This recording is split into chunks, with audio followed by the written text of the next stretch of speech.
Light ഹൗസിൻ്റെ പുതിയ എപ്പിസോഡിലേക്ക് ഏവർക്കും സ്വാഗതം. പ്രാഞ്ചിയേട്ടൻ്റെ സിനിമയിലെ ഒരു രംഗം, രാഷ്ട്രീയത്തിലേക്ക് രംഗപ്രവേശനം ചെയ്യുന്ന ഒരു ഭാഗം. മന്ത്രി വരുന്ന ഒരു സദസ്സിൽ സ്റ്റേജിൽ 2 നിര കസേരകളുണ്ട്. ആളുകൾ സ്റ്റേജിലെ കസേരയിൽ ഇരിക്കുന്നതിന് മുമ്പ് വാസുമേനോൻ്റെ നിർബന്ധപ്രകാരം പ്രാഞ്ചിയേട്ടൻ കസേരകളിൽ ഒന്നിൽ ഇരുന്നു. സദസ്സിൻ്റെ മുമ്പിൽ കസേര ഉറപ്പായി എന്ന് വിചാരിച്ച് അവിടെ ഇരുന്നു. ആരവത്തോടെ മന്ത്രിയും കൂട്ടരും സ്റ്റേജിലേക്ക് ഇരച്ചു കയറി. ഓരോരുത്തരായ കസേരകളിലിരുന്നു. ഒരാൾ പ്രാഞ്ചിയേട്ടൻ്റെ അടുത്ത് വന്ന് അദ്ദേഹത്തോട് അടുത്ത കസേരയിൽ മാറിയിരിക്കാൻ പറഞ്ഞു. അടുത്തയാൾ വന്ന് വീണ്ടും കസേര മാറാൻ ആവശ്യപ്പെട്ടു. അത് ആ നിരയിൽ അവസാനത്തെ കസേരയായിരുന്നു. വീണ്ടും ഒരു വൃദ്ധൻ അടുത്ത് വന്ന് മോനെ ഞാൻ ഒന്നിരുന്നോട്ടെ എന്ന് പറഞ്ഞു. അങ്ങനെ പ്രാഞ്ചിയേട്ടൻ പുറത്തായി. ഇരിക്കേണ്ട സ്ഥലത്ത് ഇരുന്നില്ലെങ്കിൽ നമ്മൾ പുറത്താക്കപ്പെടും. കാളയുടെ കൊമ്പിൽ ഒരു തേനീച്ച വന്നിരുന്നു. കുറെ നേരം അവിടെ വന്നിരുന്നു മടുത്തപ്പോൾ മറ്റൊരിടത്തേക്ക് പോകാമെന്ന് കരുതി.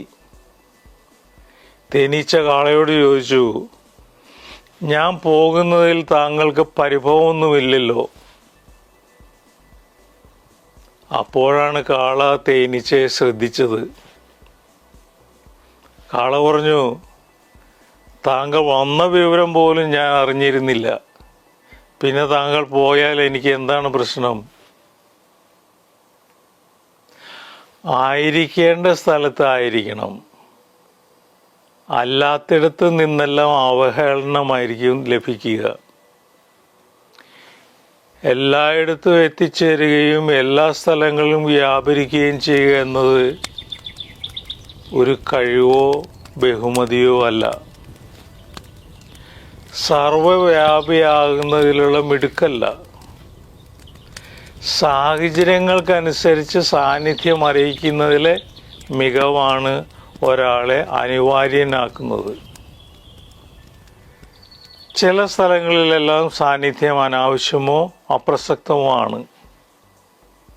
അവിടെ ചുറ്റിക്കറങ്ങി സ്വന്തം സ്ഥാനം ഉറപ്പിക്കാൻ ശ്രമിക്കുന്നവരെല്ലാം വലിച്ചെറിയപ്പെടും. അവഗണിക്കപ്പെടുന്ന കൊട്ടാരങ്ങളിൽ അപേക്ഷയുമായി നിൽക്കുന്നതിനേക്കാൾ നല്ലത് അർഹിക്കുന്ന സ്ഥലങ്ങളിൽ അന്തസ്സോടെ നിൽക്കുന്നതാണ്. ഓരോരുത്തർക്കും സ്വന്തമായ സ്വതന്ത്രമായ വേഷവും ഭാവവും ഉണ്ട്. അവയ്ക്ക് യോജിക്കുന്ന വേദികളിലെ പ്രവർത്തനങ്ങളാണ് ജീവിതത്തിന് അർത്ഥവും വ്യാപ്തിയും നൽകുന്നത്. ആ സ്ഥാനത്തിരിക്കുന്നവർ സ്വയം മുഷിയുകയും അപരർക്ക് ബാധ്യതയാകുകയും ചെയ്യും. യോജ്യമല്ലാത്ത സ്ഥലത്ത് നിന്ന് വിടവാങ്ങുന്നതിലുള്ള സന്നദ്ധതയും വേഗവുമാണ് മുന്നോട്ടുള്ള യാത്രയുടെ ഗുണനിലവാരം തീരുമാനിക്കുന്നത്. സാന്നിധ്യം പോലും അവഗണിക്കുന്നവരുടെ കൂടെ എത്ര നാൾ ഇടപഴകാനാകും?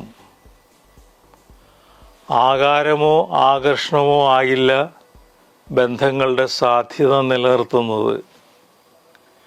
എത്ര വ്യത്യസ്തതകൾക്കിടയിലും ഒരുമിച്ച് നിൽക്കാനുള്ള ഒരു കാരണമെങ്കിലും കണ്ടെത്തുന്നവർക്ക് ഓരോ ബന്ധവും വിശിഷ്ടവും വൈകാരികവുമാകും.